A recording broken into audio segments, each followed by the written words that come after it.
Bon les amis, j'espère que vous allez bien. Comme chaque premier du mois, on se retrouve pour une petite vidéo ensemble, histoire de parler de la construction de mon réseau.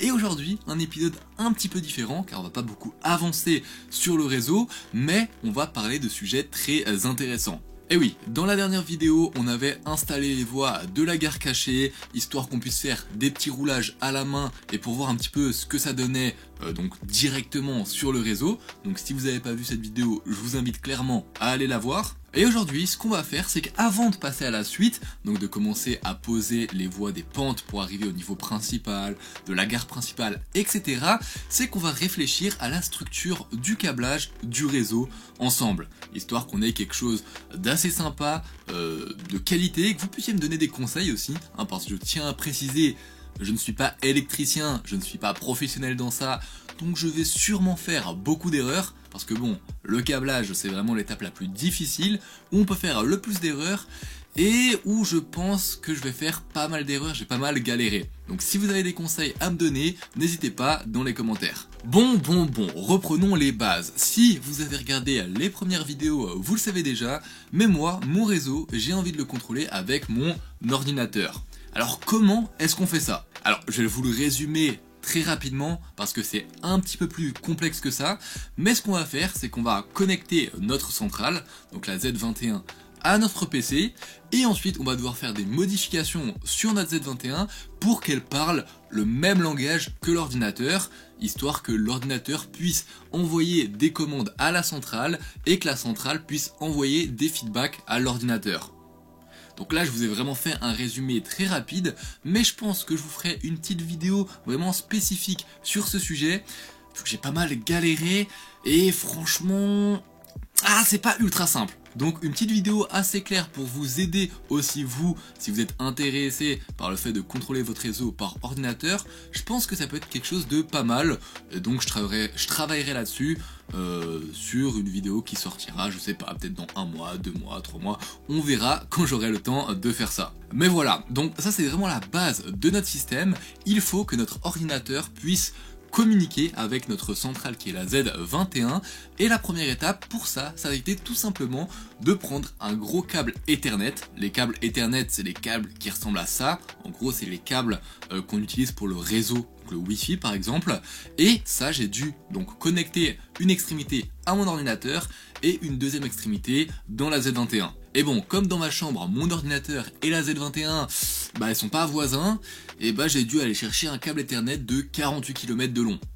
C'est pas très simple à trouver, ça m'a coûté un petit peu de thunes, mais bon, au moins maintenant ils sont connectés. Donc voilà, maintenant qu'on a la base du système, qu'on a l'ordinateur d'un côté et la Z21 de l'autre, je vais vous expliquer des deux côtés qu'est-ce qu'on va pouvoir faire et qu'est-ce qu'on va devoir faire pour contrôler notre réseau de la bonne manière. Bon, je vais commencer par l'ordinateur vu que c'est un petit peu la partie la plus simple, si je puis me permettre. Enfin, ça dépend des personnes, mais je trouve personnellement que c'est la partie la plus simple. Donc ce qu'on va faire, c'est tout simple, on va télécharger un logiciel qui va nous permettre de contrôler un réseau. Donc ça, il existe plein de logiciels qui existent, on a Train Controller, un des plus connus, mais moi c'est pas celui-là que je vais utiliser. Je vais pas rentrer dans les détails des logiciels, et quels sont mieux que lesquels, comment est-ce qu'on les utilise, etc. Vu que je pense que ça fera le sujet d'un futur épisode où vraiment on se concentrera sur plutôt le côté informatique et comment est-ce qu'on fait ça. Mais pour revenir sur les grandes lignes et ce qu'on va faire sur ce logiciel, c'est qu'on va tout simplement représenter notre réseau sur l'ordinateur. Donc je vous mets quelques images à l'écran des ébauches que j'ai déjà pu faire sur mon ordinateur, et le principe c'est un peu d'avoir un TCO, pour ceux qui connaissent, sur l'ordinateur où on peut changer les aiguillages, créer des itinéraires, contrôler les trains, etc. Bref, d'avoir une représentation digitale de notre réseau. Donc ça c'est un petit peu la seule chose qu'on va faire sur notre ordinateur.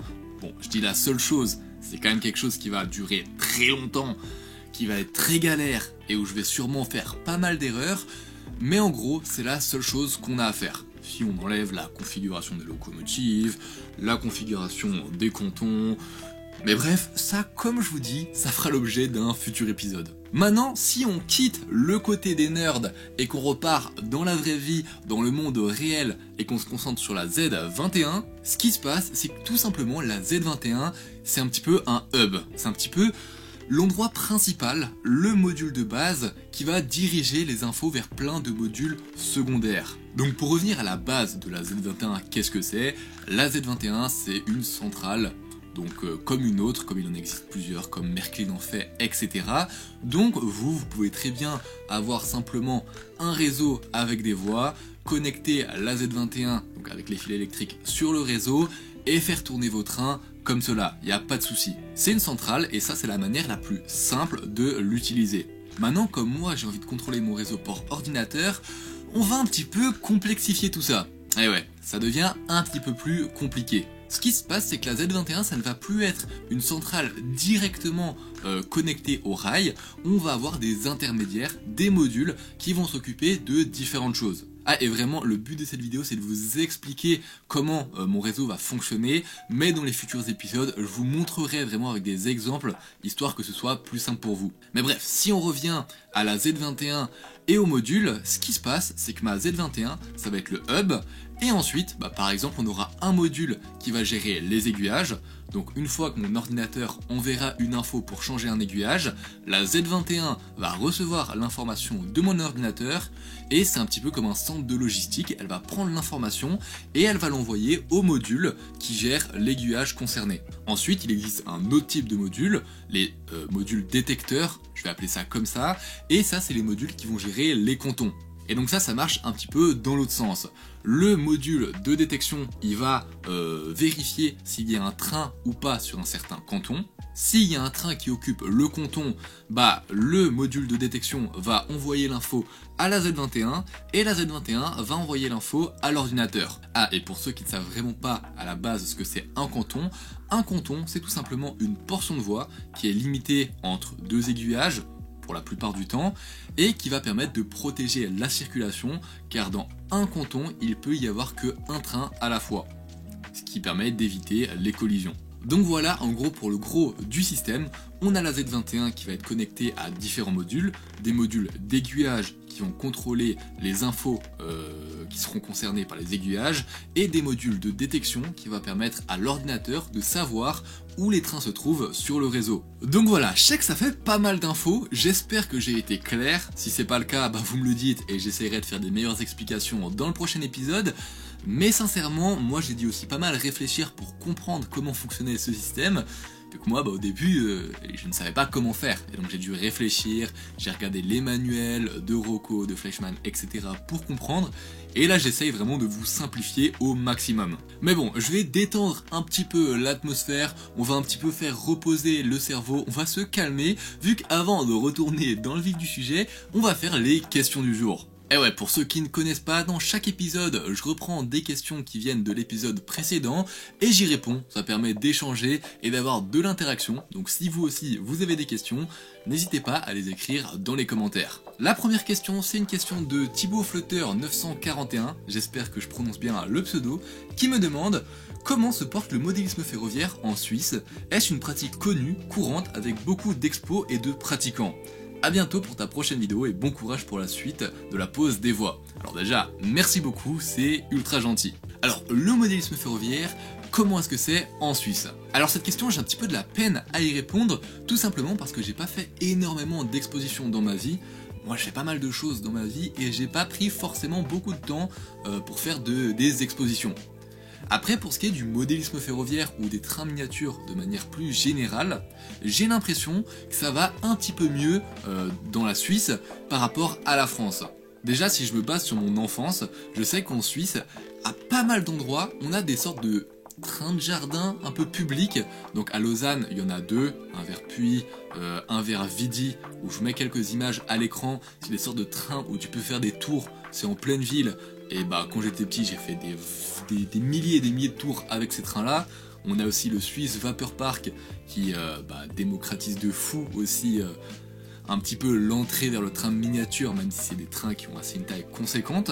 Et ensuite, autour de moi, dans mon quartier, ou même avec mes proches un peu lointains, il y a pas mal de personnes qui font du modélisme ferroviaire. Bon, c'est pas mal des personnes âgées, mais c'est quand même quelque chose qui est assez répandu. Peut-être que c'est dû à l'image du train en Suisse, qui est bien meilleure que celle en France. Mais ouais, je dirais que le modélisme ferroviaire va en tout cas mieux en Suisse qu'en France. Après, j'ai pas envie de dire n'importe quoi, donc je vais pas rentrer trop dans les détails. Deuxième question, c'est une question de Tipeee 8699. Encore une fois, les Français, ne m'incendiez pas parce que je dis 8699, qui me pose comme question: autrement, j'ai remarqué que tu avais mis sur ton réseau des gommettes avec des nombres, à quoi servent-elles? Bonne continuation et rendez-vous à la prochaine vidéo. Alors là, je suis content que tu aies remarqué ça, vu que c'est quelque chose qui m'a pris beaucoup de temps, et je vais pouvoir en parler un petit peu. Alors bon, vous vous en doutez, mais quand je fais mes épisodes, je suis obligé de prendre un petit peu d'avance, parce que sinon j'arrive pas à tenir le rythme d'une vidéo par mois. Et donc, ces gommettes-là, à quoi elles me servent?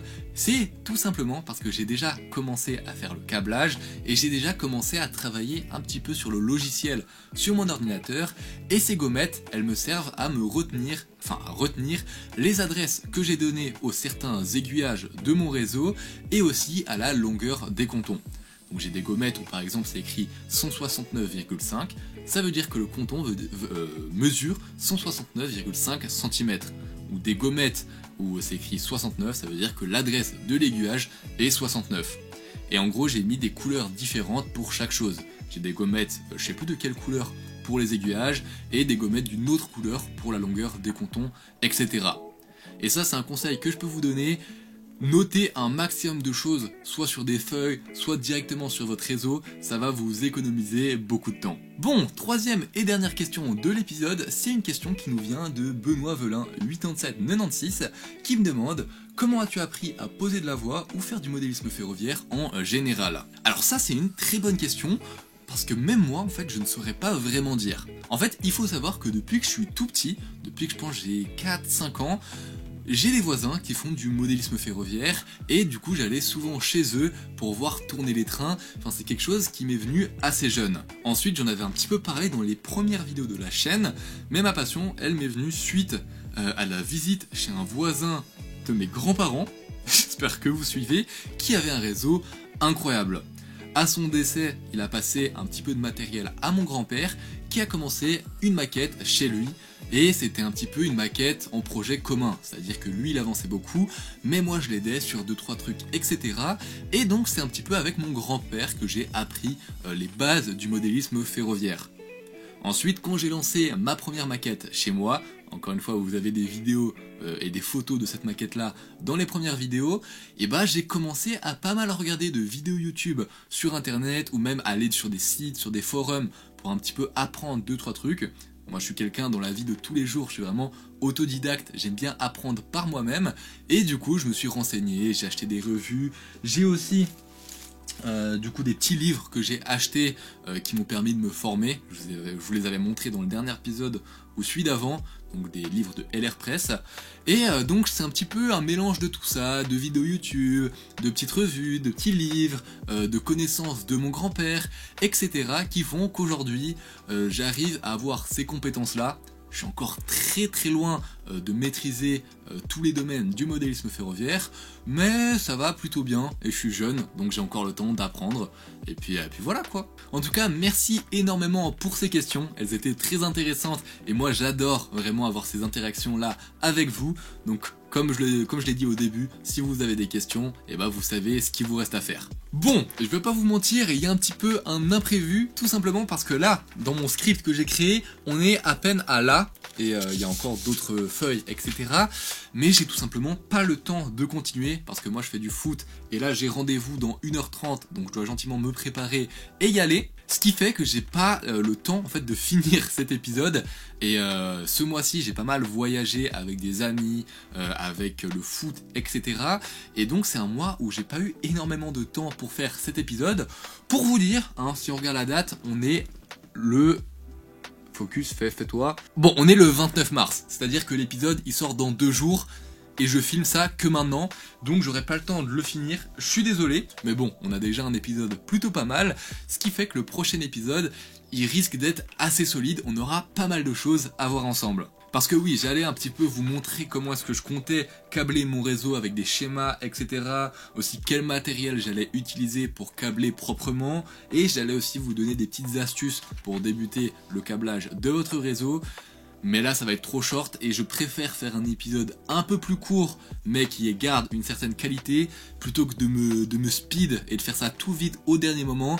et que ce soit pas clair ou que vous compreniez pas très bien ce que je veux dire. Donc voilà, je suis désolé pour cet imprévu, cet épisode on va en rester là, mais bon là le mois prochain j'aurai pas mal de temps, j'ai déjà une autre vidéo qui est aussi en préparation, j'espère que ça va vous plaire, et nous on se retrouve à dans un mois pour la suite de la série de la construction de mon réseau.